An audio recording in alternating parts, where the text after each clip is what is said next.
ایک بیٹا کعبۃ اللہ کا امام ہو اور ایک بیٹا مسجد اقصی کا امام ہو، بھلا ایسا بھی خوش بخت باپ آپ نے دیکھا ہے جس کی نسل سے انبیاء ہوں، جد الانبیاء کہلائے؟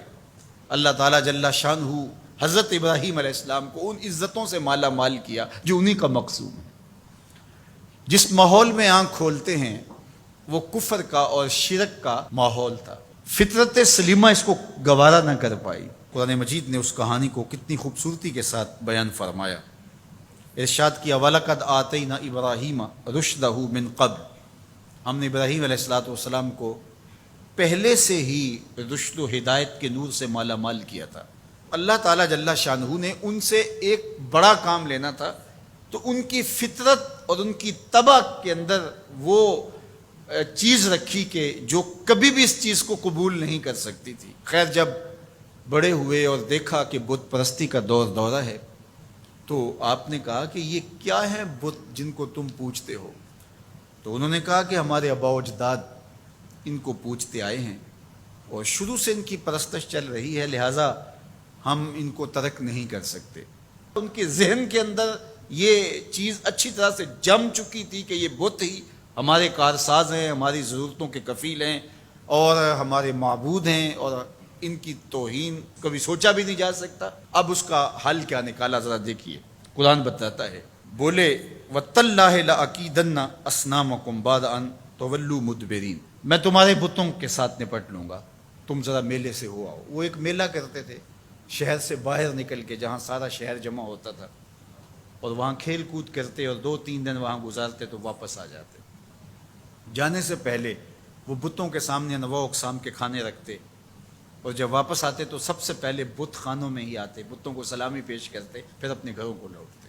تو اکیلے شہر میں رہ گئے، باقی سارے لوگ حتیٰ کہ ان کے پجاری پروہت سب میلے میں چلے گئے۔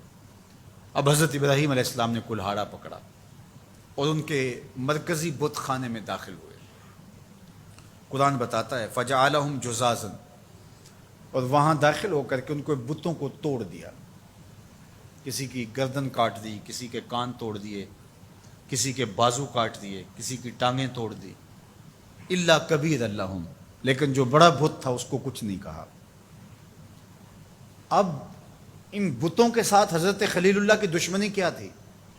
یہی نہ کہ اللہ کے علاوہ لوگ ان کو پوجتے ہیں، تو سب سے زیادہ پوجا جانے والا تو وہ بڑا بت تھا، تو حضرت ابراہیم سب سے پہلے اس کو توڑتے، زیادہ غصہ اس پہ آتا۔ لیکن بعض اوقات ایسا ہوتا ہے کہ آپ اپنے غصے کو غالب کر لیتے ہیں اپنے مقصد سے۔ حضرت ابراہیم کی نظر مقصد پہ تھی، غصہ بھی اپنی جگہ پہ تھا۔ تو ہر شے جو غلط سمجھی جا رہی ہے اس کو کس وقت غلط کہنا ہے اور کس وقت جو ہے وہ اس پہ بات کرنی ہے، یہی تو حکمت ہوتی ہے، یہی تو دانائی ہوتی ہے۔ دانائی کا انداز دیکھیے، الا کبیر اللہم، لیکن ان میں جو سب سے بڑا تھا اس کو چھوڑ دیا۔ مفسرین نے لکھا کہ کلہاڑا بھی اس کے کندھے پہ رکھ دیا۔ جب وہ واپس آئے تو انہوں نے دیکھا کہ بت ٹوٹے پڑے ہیں، کسی کی ٹانگ نہیں ہے، کسی کا کان کاٹ دیا گیا ہے، کسی کی ناک ٹوٹی ہوئی ہے، کسی کی گردن کٹی ہے، کسی کی ٹانگیں نہیں ہیں، کوئی ریزہ ریزہ کر دیا گیا ہے۔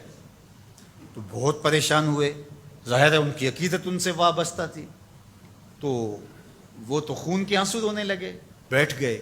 قالوا سمعنا فتى يذكرهم يقال له ابراہیم، تو کچھ لوگوں نے کہا کہ ایک نوجوان ہے اس شہر میں جس کو لوگ ابراہیم کہتے ہیں، بتوں کے خلاف اگر کوئی بولتا ہے تو اسی کی زبان سے سنا ہے، تو یہ سب کچھ اسی کا کیا دھرا ہوگا۔ پنچایت بیٹھ گئی، آیان اقتدار بھی بیٹھ گئے، کہا بلاؤ اسے، لوگوں کے سامنے لاؤ اس کو، لعلہم یشہدون، تاکہ لوگ گواہی دیں کہ واقعی یہ بتوں کی برائی بولتا ہے، تو اس پر فرد جرم عائد کر دی جائے۔ اب حضرت ابراہیم کو پیغام جاتا ہے کہ تمہیں پنچایت میں بلایا جا رہا ہے، پورے شہر میں ایک ہی اللہ کا پرستار ہے۔ ابراہیم علیہ السلام اب آتے ہی ہیں تو ان کو دیکھتے ہی وہ جھٹ بول پڑے، اَأَنْتَ فَعَلْتَ هَذَا بِآلِهَتِنَا یا ابراہیم، اے ابراہیم ہمارے ان خداؤں کے ساتھ یہ سلوک تم نے کیا ہے؟ ایک دم سب نے جو ہے وہ آوازیں لگانا شروع کر دی۔ ابراہیم علیہ السلام نے 2 ٹوک واضح اور مناسب حال جو ان کے اوپر کلہاڑے کے وار سے بھی زیادہ کاری ہو جواب دیا۔ قال بل فعلہ کبیرہم ھذا، فاسألوہم ان کانوا ینطقون، کہا بڑے نے کیا ہوگا، اسلحہ اس سے برآمد ہوا ہے، چلو نہیں تو ان سے پوچھ لو تمہارے ساتھ یہ کس نے کیا ہے۔ کتنا خوبصورت جواب تھا۔ حضرت ابراہیم علیہ السلام نے ان کا ناطقہ بند کر کے رکھ دیا، ان کی بولتی بند ہو گئی۔ کہا بڑے نے کیا ہوگا، ظاہر لڑائی ہوگی کہ یہ کہتا ہوگا میں بڑا ہوں تم چھوٹے، درمیان میں کیوں آ گئے ہو، آپس میں لڑائی ہوگی، تو یہ اس کی طاقت کا مظاہرہ ہوا ہے، دیکھو اسلحہ بھی اس سے برآمد ہو رہا ہے۔ اچھا چلو یہ نہیں بولتا، تمہارے ڈر کی وجہ سے نہیں بول رہا تمہارا خدا، تمہارے ڈر کی وجہ سے تمہارا خدا نہیں بول رہا، تو جن کے ساتھ ظلم ہوا ان سے پوچھ لو کہ تمہارے ساتھ یہ سلوک کس نے کیا۔ ثم نکسوا علی رؤوسہم، پھر انہوں نے شرمندگی سے اپنے سروں کو اپنے گھٹنوں پہ رکھ لیا، آنکھوں میں آنکھیں ڈال کے بات نہیں کر رہے تھے، سر جھکے ہوئے تھے، نظریں جھکی ہوئی تھی۔ ان کے لفظوں کی لجاجت دیکھیے، اس سے ٹپکتی ہوئی مسکنت دیکھیے، لفظوں کے انداز سے ان کے اندر کی شکست و ریخت کا اندازہ کیجیے، ان کے اندر کی بے بسی دیکھیے، اور ان کے اعتقاد کو کرچی کرچی ہوتے دیکھیے۔ حضرت ابراہیم نے جو ضرب لگائی تھی کلہاڑے سے، یہ ضرب اب جو لگی کہ ان بتوں سے پوچھو یہ اس سے بھی زیادہ کاری تھی۔ کیا بولتے ہیں؟ لقد علمت ما هؤلاء ينطقون، ابراہیم تو جانتا ہے یہ بولتے تو نہیں ہیں، تو جانتا ہے یہ بیچارے بولتے تو نہیں ہیں، یہ گونگے ہیں، یہ بہرے ہیں۔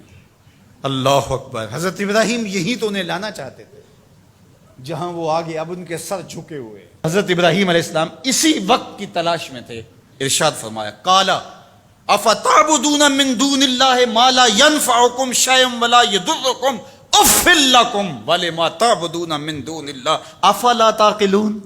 بتوں کی بے بسی پر اب جو کلہاڑے برس رہے ہیں، فکر کے تازیانے برس رہے ہیں، وہ ان کلہاڑوں کے واروں سے زیادہ کاری اور سخت ہیں جس سے پہلے بت توڑے تھے۔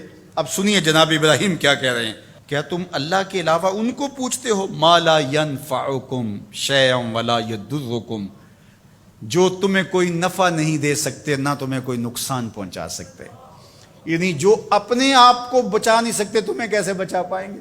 آگے کہا اف لکم، ان لفظوں کی کاٹ دیکھیے، ان لفظوں کی اٹھان دیکھیے، اف لکم، افسوس ہے تمہارے اوپر، وَلِمَا تَعْبُدُونَ مِن دُونِ اللَّهِ، اور ان پر افسوس جن کو تم اللہ کے علاوہ، افلا تعقلون، تمہارے اندر عقل نہیں ہے؟